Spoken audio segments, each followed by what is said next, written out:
Friends வாங்க வணக்கம். எல்லோரும் எப்படி இருக்கீங்க? நல்லா இருக்கீங்களாப்பா? சாப்பிட்டீங்களா? நம்ம இன்றைக்கி என்ன வீடியோ பார்க்க போகிறோம்னா, புளிக்குழம்புக்கு வரமல்லி, மிளகு, ஜீரகம், வெந்தயம் வறுக்க போகிறோம். இதை நான் கொஞ்சம் அரைச்சி என்ன பண்ண போகிறேன், ஸ்டாக்கில் வச்சுக்க போகிறேன். கொஞ்சம் புளிக்குழம்பு போட்டு மீதி ஸ்டாக்கில், எப்போ புளிக்குழம்பு வைக்கும்போது இந்த அரைக்கிற வேலை கிடையாது. இந்த பொடி பண்ணிடணும். புளிக்குழம்பு வச்சதுக்கப்புறம் இந்த பொடி வந்து சூப்பராக இருக்கும். இந்த பொடி போட்டு இறக்குனா நல்லாயிருக்கும். இப்போ வந்து ஃபஸ்ட்டு வரமல்லி வறுத்துக்குவோம். வரமல்லினா காஞ்ச மல்லி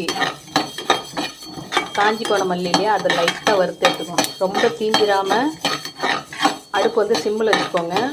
ரொம்ப தீஞ்சிராமல்.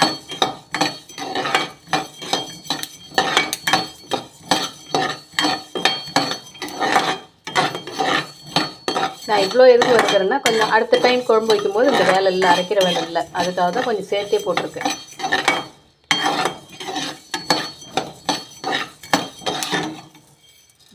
கொஞ்சம் வறுபட்டுருக்கா?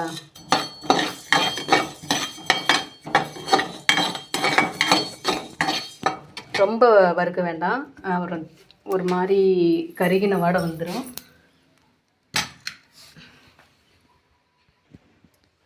அடுத்தது என்ன போட போகிறோம்னா, வெந்தயம்.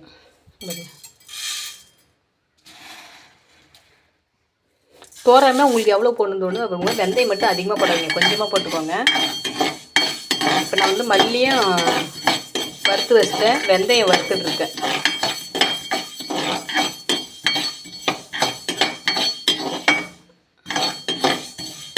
இப்போ மல்லி வந்து ஒரு 5 ஸ்பூனு இல்லை 6 ஸ்பூன் போடுறீங்கன்னா, இப்போ 5 ஸ்பூன் போடுறீங்க அப்படின்னா வெந்தயம் வந்து ஒரு 3 ஸ்பூன் போட்டுக்கோங்க போதும். உங்களுக்கு அளவுக்கு சொல்கிறேன், நான் வந்து தோராயமாக போட்டுக்கிட்டேன். 5 ஸ்பூன் மல்லி போடுறீங்கன்னா ஒரு 3 ஸ்பூன் வெந்தயம் போட்டுக்கோங்க.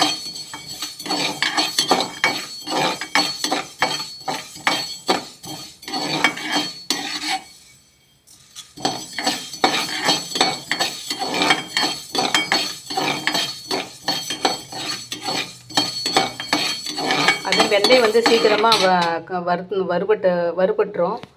அதனால் சீக்கிரமாக எடுத்துருங்க. கொஞ்சம் கருகிட போகுதுப்பா, கருகிடுச்சுனாக்கா அந்த கருவாசனை தான் வரும். ஓகே, வந்து மல்லி வெந்தயம் ஒட்டுக்க வறுத்து கொட்டிட்டேன். தனித்தனியாக வருதா ஒட்டுக்க கொட்டிட்டேன், ஆறட்டும்.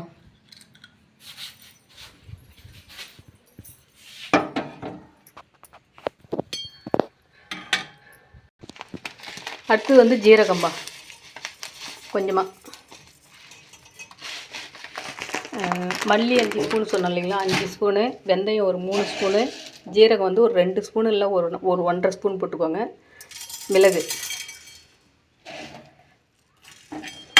அதுமாதிரி 1.5 ஸ்பூன் போட்டுக்கோங்க. ஜீரகம் 1.5 ஸ்பூனு, மிளகு 1.5 ஸ்பூனு, வெந்தயம் 3 ஸ்பூனு, வரமல்லி 5 ஸ்பூன். உங்களுக்கு அளவுக்கு சொல்கிறேன், நான் இது வந்து தோராயமாக போட்டுருக்கேன்.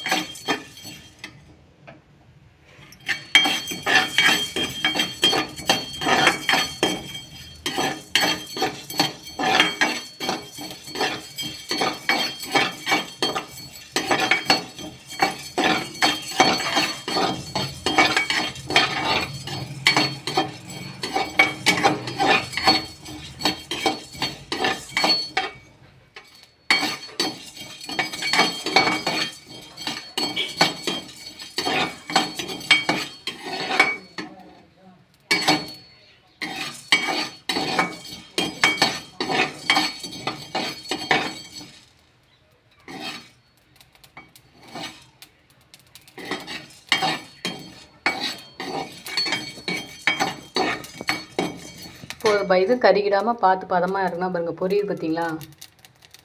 ரொம்ப பொரிய விடக்கூடாது பாருங்க. இதெல்லாம் ஒட்டுக்க கொட்டிட்டேன், ஆறட்டும். ஆறின பிறகு மிக்சியில் போட்டு நைஸாக அடித்து வச்சுக்கலாம். நல்லா ஆறின பிறகு தான்ப்பா மிக்சியில் போடணும். நீங்கள் வந்து ஸ்டாக்கில் செஞ்சு, இப்போ நான் வந்து பாப்பாவுக்கு ஸ்டாக்கில் செஞ்சு வைக்கிறேன். அந்த பொடி செஞ்சு வச்சுன்னா டக்குன்னு காலையில் சமைக்கணும் அப்படின்னாக்கா, ஒரு சாப்பாடு திடீர்னு காய் இல்லை அப்படின்னா சாப்பாடு வடித்து புளிக்குழம்பு வச்சு இந்த பொடியை போட்டோம்னா சூப்பராக இருக்கும். அதேமாதிரி நீங்கள் காரக்குழம்பு வச்சாலும் இந்த பொடி போட்டோம்னா சூப்பராக இருக்கும். நீங்கள் புளி ஊற்றி காரக்குழம்பு இல்லை பூண்டு குழம்பு வைக்கிறீங்கன்னா இந்த பொடி கொஞ்சம் போட்டுக்கோங்க.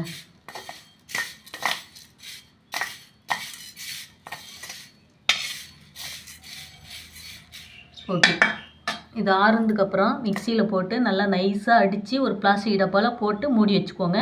புளிக்குழம்பு வைக்கும்போது போடுங்க. கண்டிப்பாக நான் புளிக்குழம்பு வைக்கும்போது போடுவேன். உங்களுக்கு நான் காட்டுறேன்ப்பா. ஓகே, பாய்.